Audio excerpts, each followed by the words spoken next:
ইন্ডিয়াতে চলে যাচ্ছে, মালয়েশিয়া চলে যাচ্ছে, কানাডা চলে যাচ্ছে, আমেরিকা চলে যাচ্ছে, সুগার ড্যাডি 5টা রাখতেছে।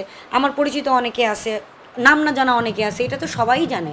এইগুলি এখন আর মানে চুপ করে থাকার বিষয় না। এই এই এই ট্রেন্ডিংটা না আসলে সবাই জানে, বাট কেন মিডিয়ার মেয়েদের ক্ষেত্রেই বারবার এই কোশ্চেনগুলো আসবে যে তুমি লাখ টাকার ড্রেস পরলা, অমুক করলা, তমুক করলা। এটা তো ন্যাচারাল। একটা যদি স্টুডেন্ট মেয়ে যদি নিজেকে এইভাবে তুলে ধরতে পারে, তো আমাদেরকে কোটি কোটি মানুষ অফার করবে, এটা স্বাভাবিক না? আমাদেরকে তো মানুষ দেখছে, আমাদেরকে মানুষ ফলো করে, চিন্তা করে যে ও লাইফস্টাইল কীরকম। তো এইটা আসলে এটা নট ন্যাচারাল, এটা খুবই ন্যাচারাল। আমার ভবিষ্যৎ প্ল্যান, আমি শুধু নাচ করেই বেঁচে থাকতে চাই। যতদিন আমি মিডিয়া ইন্ডাস্ট্রিতে থাকবো, আমি যদি সুস্থ থাকি, ভালো থাকি, আমি শুধু নাচের মাধ্যমেই আমি আমাকে প্রেজেন্ট করব। আর কখনো কোনো সিনেমার অফার বা কোনো ভালো কোনো কিছু আসলে আমি জানি না তখন কি করব, বাট আমার কোনো ইচ্ছা নেই। অলরেডি অফার অনেকগুলো আসছে বিভিন্ন ড্রামা করার জন্য, আরও অনেক কিছু আছে, বাট আমি আসলে শুধু নাচ ছাড়া অন্য কোনো কিছু চিন্তা করতে চাচ্ছি না, কজ বাংলাদেশে ডান্সারের সংখ্যা খুব কম। আর আমি এমন কিছু সবসময় বরাবরই করতে চাই যে ভিন্ন কিছু, আমার মাধ্যমে আমি ভিন্ন কিছু বাংলাদেশে আনি, ডান্স সেক্টরটা ভিন্ন কিছু আমি তুলে ধরি, যেটা আমার মাধ্যমে পুরো বিশ্ব দেখবে বাংলাদেশকে আমি একটা আলাদা কিছু করতে পেরেছি। এরকম একটা ব্যাপার আসলে আমার ভেতরে কাজ করে, এটা আমি করতে চাই। তে নেক্সট পদক্ষেপ আমি এখন বলতে পারবো না, কেন নেক্সট পদক্ষেপ আমি যেখানে যেতে চাচ্ছি বা যেখানে আমার কাজের জায়গা মেইনলি এখন বর্তমান, যেহেতু আমি ইন্ডিয়া মুম্বাই গ্লোবাল অ্যাওয়ার্ডের সাথে কাজ করছি বাংলাদেশের একজন প্রতিনিধিত্ব হয়ে, সো সেইখানে আমার ইন্ডিয়ার ভিসা বন্ধ, আপনারা সবাই জানেন।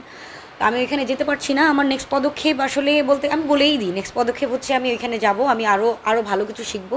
অলরেডি আমার বেশ কিছু বড় একাডেমিগুলোর সাথে আমার কথা হয়েছে, রেমো ডিসুজা স্যারের একাডেমির সাথেও কথা হয়েছে। ওইখানে ঢুকতে গেলে আপনার 4 লাখ টাকা অডিশন ফি দিয়েই ঢুকতে হয়, তারপর ওরা আপনাকে পুরো একটা ট্রেন্ড করে আপনাকে ফুললি আপনাকে পাঠাবে আর কি, এরকম একটা ব্যাপার। তো নট ইজি এই ব্যাপারগুলো।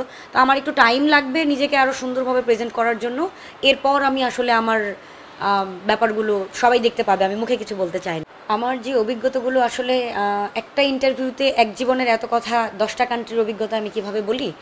অনেক ভালো কিছু আছে, মন্দ কিছু আছে, সব কিছু মিলিয়েই আসলে একটা জীবন।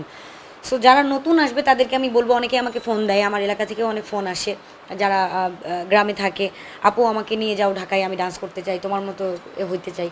কিন্তু আসলে নট ইজি। মানুষকে আমি ভিডিওতে দেখলাম, ফোনে দেখলাম, ফেসবুকে যা দেখছি, ফেসবুকের জীবনটাই জীবনই না। এখানে আপনি ডাটা বন্ধ করে দিলেই কিন্তু লাইফটা শেষ।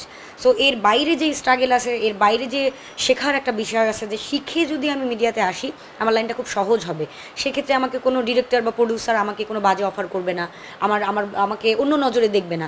আমাকে চিন্তা করবে কি ওর থেকে কি কাজটা বের করা যায়, এরকম চিন্তা করবে। সো আমি কি জানি এটা জেনে আমার এখানে পা রাখা উচিত।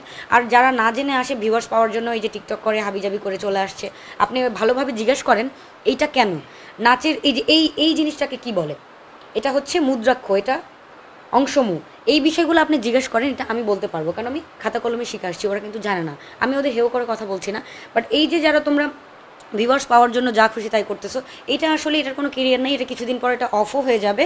বাট আমি মনে করি যে আসলে মিডিয়াকে যদি ভালোবেসে তুমি কাজ করতে চাও, সো একেবারেই পাকাপোক্তভাবে শিখে মিডিয়াতে আসা উচিত। আর ডান্সিং সেক্টরটাকে আরও ভালোভাবে স্ট্রং করে সামনে আগিয়ে নেওয়ার জন্য যা যা করা পসিবল আমার তরফ থেকে ইন্টারন্যাশনালি আমি সেগুলো করার চেষ্টা করে যাচ্ছি, সামনে আরও করবো।